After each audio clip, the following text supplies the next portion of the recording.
du 49.3.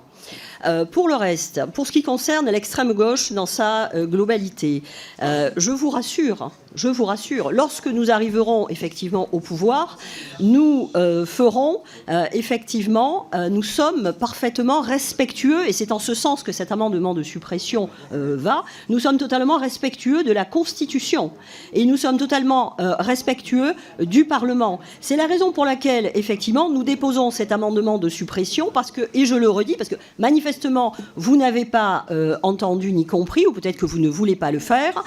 Ce qui pose problème, ça n'est pas le 49.3, c'est son application par certaines oppositions, dont l'extrême gauche, qui, encore une fois, refuse de voter effectivement des motions de censure, alors que en faisant des capsules vidéo, devant des stations de radio, des stations de télé, effectivement, ils disent « nous faisons tout pour faire voter des motions de censure ». Mais une fois que vous y êtes, vous refusez de les voter parce que ce sont des motions de censure déposées par le RN. Alors que si vous les votiez, eh bien, effectivement, nous pourrions tous parvenir à nos fins.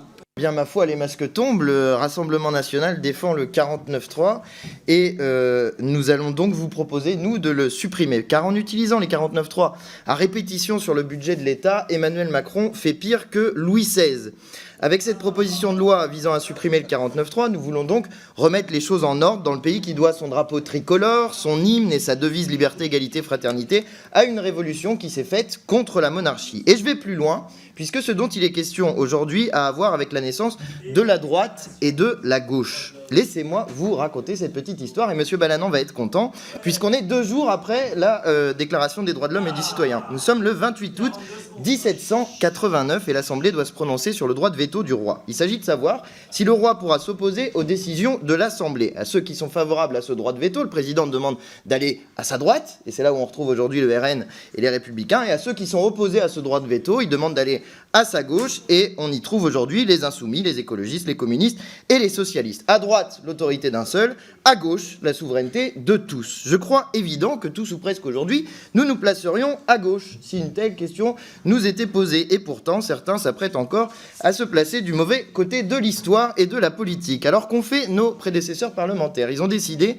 de donner à Louis XVI un droit de veto suspensif, sauf sur une question, les questions budgétaires. Or, Macron, en utilisant sans arrêt des 49.3 sur les questions budgétaires, fait donc pire que Louis XVI. Et aujourd'hui, nous vous proposons d'affirmer votre pouvoir de parlement souverain face à ceux du monarque républicain en supprimant le 49.3. Alors bien sûr, pour nous, insoumis, c'est insuffisant, puisque nous proposons une 6e république avec une intervention populaire permanente, le référendum d'initiative citoyenne pour proposer une loi, l'abroger, ou bien dégager un élu en cours de mandat dont on n'est pas satisfait. Mais supprimer le 49.3, ma foi, ce serait déjà ça, puisque pas de 49.3, pas de retraite à 64 ans, pas de 49.3, pas de coupe budgétaire dans l'école et l'hôpital, bref, pas de 49.3, pas de coup de force contre le peuple. Que sommes-nous, collègues? Les paillassons de la volonté d'un seul, ou bien l'expression de la souveraineté du peuple? Notre Constitution est claire à ce sujet. Article 3, la souveraineté nationale appartient au peuple, qu'il exerce par ses représentants et par la voie du référendum.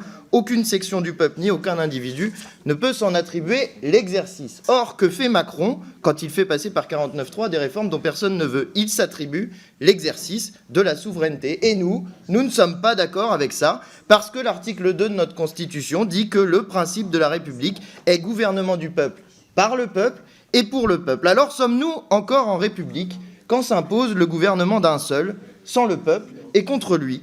Eh bien non, nous sommes dans autre chose, dans un système autoritaire que nous appelons, nous, monarchie présidentielle.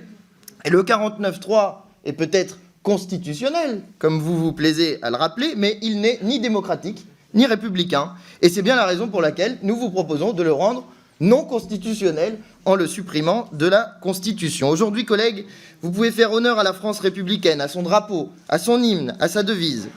Mais on voit que le Rassemblement national n'est pas très intéressé par cette idée. Pour cela, c'est très simple.